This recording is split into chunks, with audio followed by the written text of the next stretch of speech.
Imagine finding out that your entire approach to being a good person, trying to do the right things, trying to emulate your role models, Yeah. is actually completely backward. Right. It's a huge mental shift. Yeah? I'm really excited to get into the sources with you today. Yeah, so today we're looking at Pastor Chris's April 28th Rhapsody of Realities devotional. It's Called to Live the Divine Life. And our mission here is to unpack a really radical mindset shift presented in the text. It is radical because the text argues that Christianity isn't about trying to be like Christ at all. It's literally about becoming a vessel for him. Okay, let's unpack this, because usually we think of it like being an actor on a stage, right? Mhm. Putting on a costume and just trying to play a character. Exactly. But the focus here moves entirely away from that kind of behavioral imitation.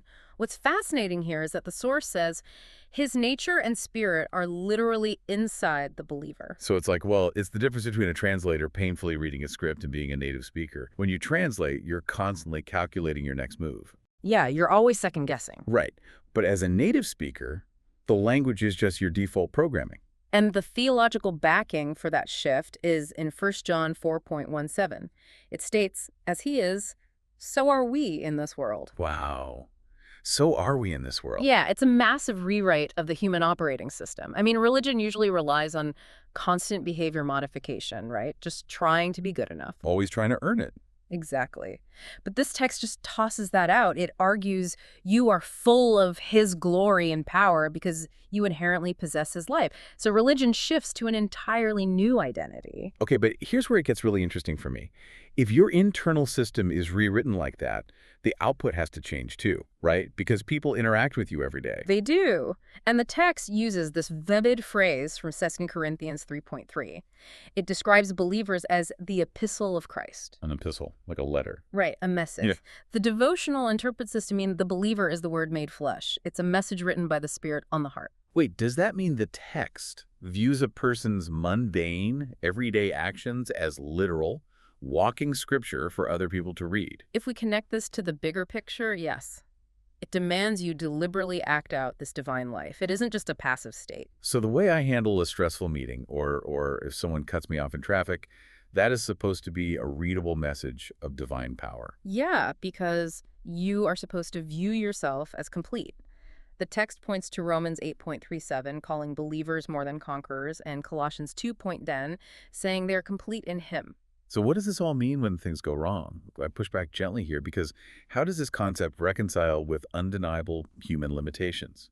Catching a cold or making terrible mistakes at work. This raises an important question, especially because the devotional cites Psalm 82.6 and John 10.34-35. Right, where it literally claims believers are associates of the God kind.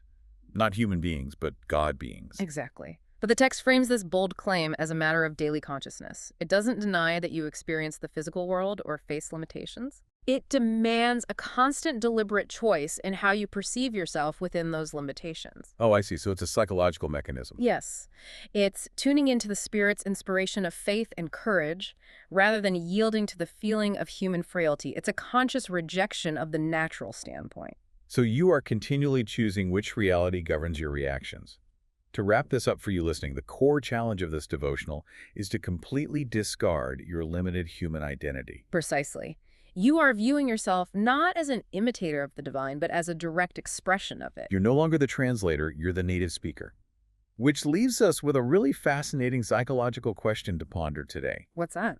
If you fully internalize this belief that you are a God being rather than a mere human, how might that fundamentally alter your response to a sudden, devastating personal crisis? Oh, wow. It changes everything. Right. When the script of life goes completely wrong, what happens when you truly believe you aren't just an actor playing a part, but a vessel for the author of the power itself?